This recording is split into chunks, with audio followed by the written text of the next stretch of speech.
Very welcome. स्वागत है आप सबका मेरे नॉलेज प्रोवाइडर के इस वीडियो में। और इस वीडियो में आज हम जानने वाले हैं कि चाइना ने अपना थर्ड एयरक्राफ्ट कैरियर है ये लॉन्च कर दिया है और इसको सी ट्रायल्स के लिए उतार दिया है।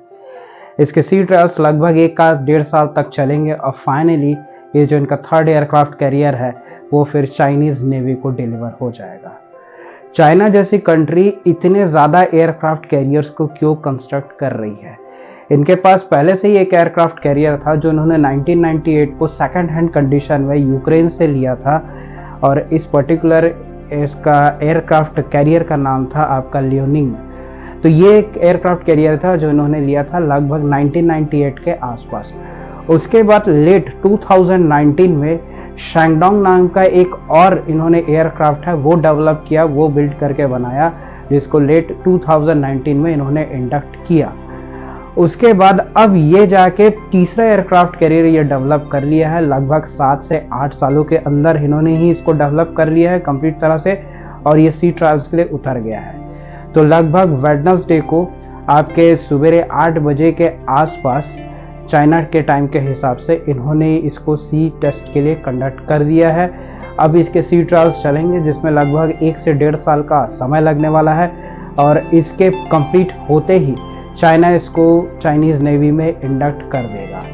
अब जो चाइना के प्रेसिडेंट हैं जिनका नाम है शी जिनपिंग, ये चाहते हैं कि ये चाइना को एक प्रीएमिनेंट मिलिट्री पावर बना दे और उस कंसिडरेशन में सबसे पहले इनको पावर प्रोजेक्ट करने का सबसे बेहतरीन जो हथियार होता है वो आप जानते हैं एयरक्राफ्ट कैरियर, क्योंकि एयरक्राफ्ट कैरियर अपने में इतनी खूबियाँ लेके चलता है जैसे कि जो जेट्स होते हैं आसपास इतने सारे एमिनेशंस को ये लोड करके ले जाके चल सकते हैं, जिससे कि आपको ये सब चीज़ देखने को मिलता है।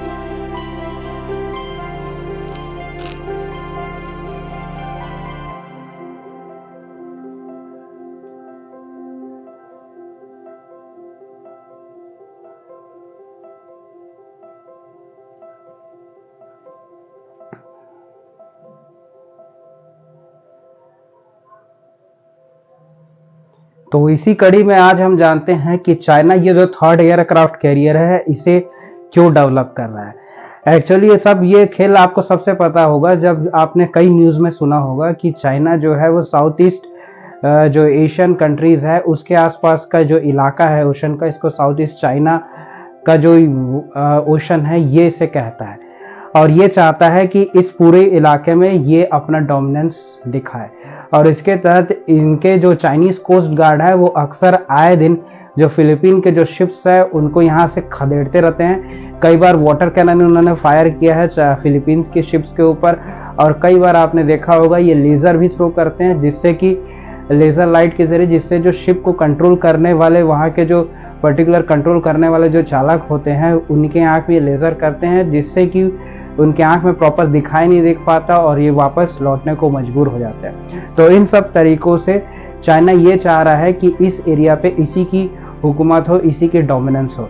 तो इसी डोमिनेंस को बहुत ज़्यादा तक परमानेंसी देने के लिए इन्होंने इस थर्ड एयरक्राफ्ट को प्रोजेक्ट किया है और इस थर्ड एयरक्राफ्ट को अभी ये स्टेशन है आपके चाइना के एक कोस्ट के पास और इस जो कोस्ट का नाम है वो है आपका शंघाई जियांगनाम। तो इस कोस्ट के पास इन्होंने इसको अभी स्टेशन करके रखा हुआ है, वहाँ पर इसके सी ट्रायल्स हैं वो चल रहे हैं। 1 से 1.5 साल तक का समय होगा और उसके बाद ये चाइनीज़ नेवी को इंडक्ट कर दिया जाएगा, मतलब वहाँ पर ये चाइनीज़ नेवी में शामिल हो जाएगा और फिर सर्विस देगा। अब भारत के लिए क्या है, क्योंकि एशियन कंट्रीज़ में देखा जाए तो चाइना का सबसे बड़ा कंटेंडर है वो इंडिया ही है और राइट नाउ इंडिया के पास 2 एयरक्राफ्ट कैरियर है, जिसमें से एक है आपका INS विक्रमादित्य और दूसरा जो है INS विक्रांत, जो हमारे स्वदेशी तौर पर डेवलप्ड एक इंडिजिनियस एयरक्राफ्ट कैरियर है।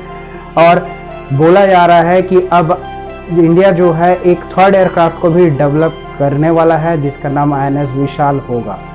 तो ये जो थर्ड एयरक्राफ्ट है देखना ये ज़रूरी होगा ये कितने सालों में इसको अप्रूवल मिल जाएगा और ये अब डेवलपमेंट कैसा होना है, इसके लिए जो फंड है वो गवर्नमेंट कितना अलॉट कर रही है और ये अपने मैन्युफैक्चर स्टेज में कब तक चला जाएगा। और आप जानते हैं कि किसी भी एयरक्राफ्ट को डेवलप करने में कम से कम जो समय लगता है वो लगभग 7 से 8 साल का समय लगता है। फिर लगभग 1-1.5 साल इसमें जो लगता है वो इसके सी ट्रायल्स होते हैं, तब जाके ये इंडक्शन होता है।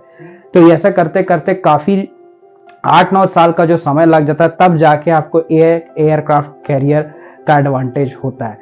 तो इसी को देखते हुए यहाँ पर यह बात की जा रही है कि चाइना के पास अब 3 एयरक्राफ्ट कैरियर आ चुके हैं। ये जो थर्ड एयरक्राफ्ट है, इन्होंने ये डोमेस्टिकली डेवलप किया है, मतलब इनका इंडिजनाइजेशन वर्जन है समझ जाइए। और इसका जो लेंथ एज कम्पेयर टू इनके जो बाकी एयरक्राफ्ट कैरियर है, उनसे भी ये साइज में थोड़ा बड़ा है और लार्जर है। आगे इसमें बात की जाए कि यहाँ पर प्रोजेक्ट करने के मामले में पूरे वर्ल्ड में देखा जाए तो सबसे ज़्यादा जो एयरक्राफ्ट कैरियर्स कंटेन करता है वो आपका यूएस है, जिसके पास 11 एयरक्राफ्ट कैरियर्स है। और इनके पास जो एयरक्राफ्ट कैरियर्स है वो न्यूक्लियर पावर्ड एयरक्राफ्ट कैरियर्स हैं, जिससे कि आप जानते हैं इनको वापस रिफ्यूलिंग के लिए जाना नहीं पड़ता। ये कहीं भी वर्ल्ड में अपने एयरक्राफ्ट कैरियर को भेज सकते हैं और वहाँ पर अपना पावर प्रोजेक्शन कर सकते हैं। तो ऐसा ही मंशा चाइना भी रखता है, ये भी एक ब्लू वाटर नेवी बनाने का सपना देखता है और इसी के तहत इन्होंने पावर प्रोजेक्शन दिखाने के लिए दुनिया को ये थर्ड एयरक्राफ्ट कैरियर डेवलप कर लिया है। हो ना हो इसको ये इन्हीं एरियाज पे या आपके जो साउथ ईस्ट एशियन कंट्रीज है उसी के आसपास ये इसको भेजेगा और वहाँ पर अपना पावर प्रोजेक्शन ज़रूर दिखाएगा। आप जानते हैं कि इंडिया ने अभी फिलीपींस को ब्रह्मोस एक्सपोर्ट कर दिया है, तो इसी के तहत चाइना भी अपना पावर प्रोजेक्शन दिखाने के लिए ये न्यूज़ अब सामने आ रही है कि उन्होंने अपने थर्ड एयरक्राफ्ट कैरियर्स को सी ट्रायल्स के लिए उतार दिया है।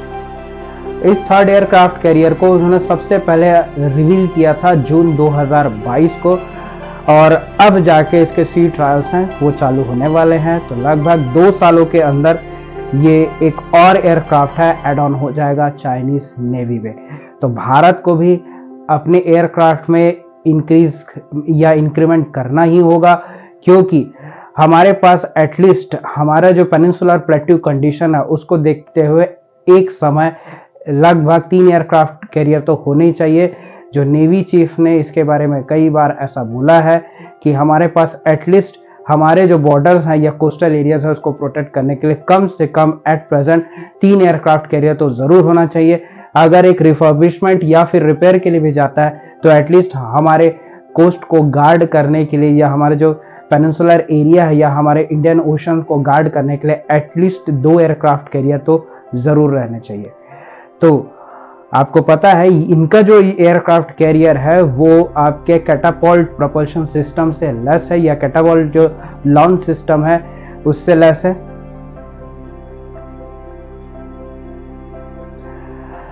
इनका जो ये एयरक्राफ्ट कैरियर है वो कैटापोल्ट लॉन्च सिस्टम से लेस है, जिसमें आप जानते हैं इनके जेट्स कम जो दूरी से भी बहुत जल्दी उड़ान भर सकते हैं। आप जानते हैं कि एयरक्राफ्ट कैरियर में जो रनिंग डिस्टेंस होता है प्लेन के लिए वो ज़्यादा नहीं होता, तो इसी कैटापोल्ट लॉन्च सिस्टम के ज़रिए ये प्लेन्स को उड़ाएंगे, जिससे बहुत ही कम रनिंग डिस्टेंस में प्लेन को अच्छी खासी स्पीड मिल जाती है, वो टेक ऑफ कर जाता है। तो होप ये वीडियो आपको अच्छा लगा होगा। आप कमेंट करके बताइए वीडियो आपको कैसा लगा, और आपको अगर मेरा काम अच्छा लगता है तो इस वीडियो को लाइक, शेयर, सब्सक्राइब और फॉलो ज़रूर करें। मिलते हैं नेक्स्ट वीडियो में, तब तक के लिए बाय।